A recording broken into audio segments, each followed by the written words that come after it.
Salut tout le monde! Aujourd'hui, on va parler d'un sujet qui peut sembler un peu technique, mais qui est pourtant très utile, le tendeur de ressort.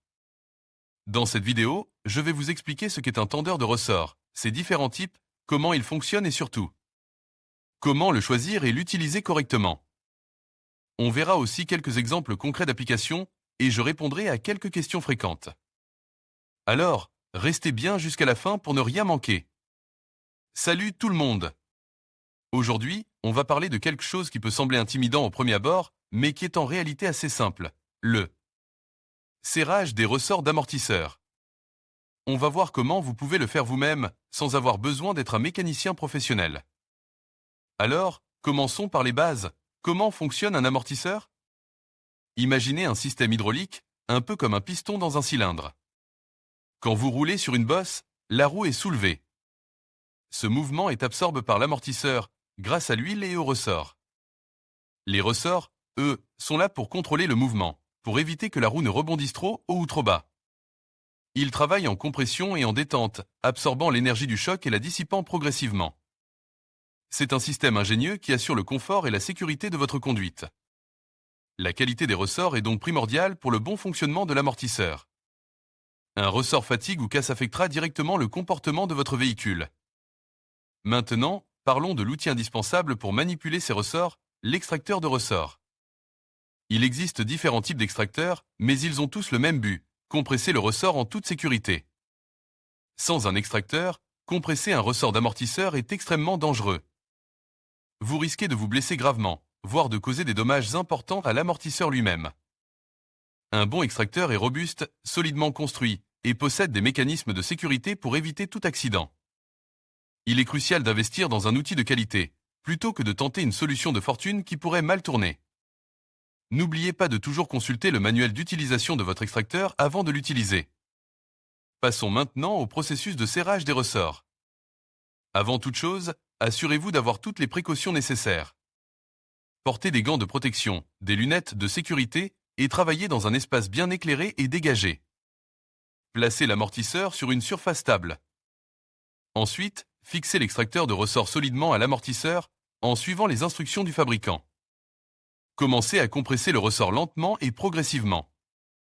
Ne forcez jamais le mécanisme.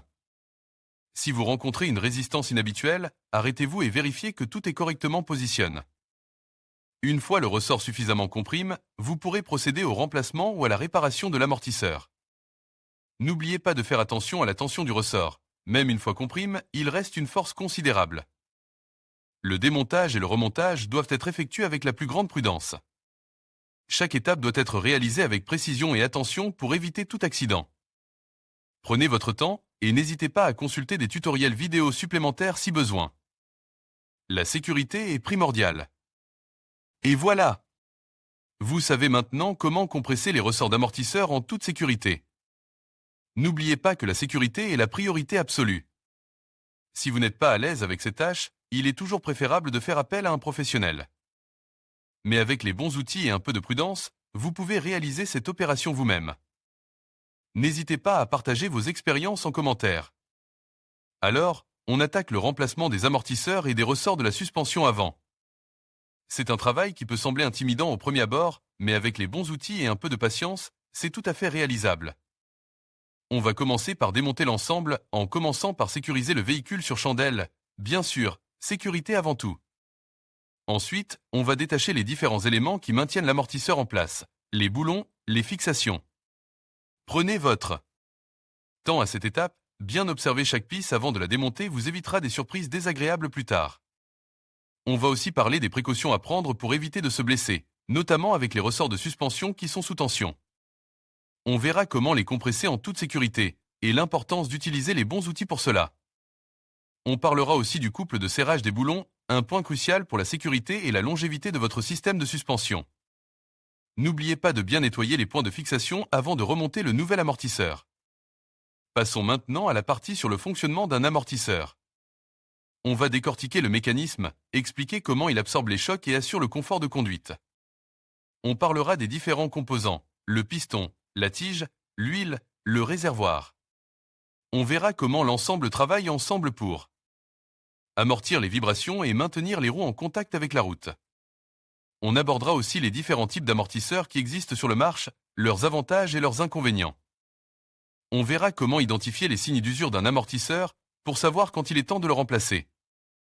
C'est important pour votre sécurité et pour le bon fonctionnement de votre véhicule.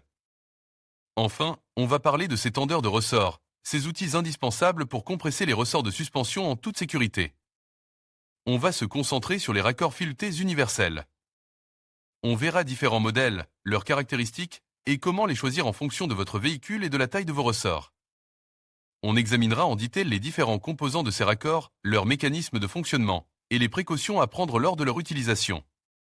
On insistera sur l'importance de bien serrer les raccords pour éviter tout risque d'accident.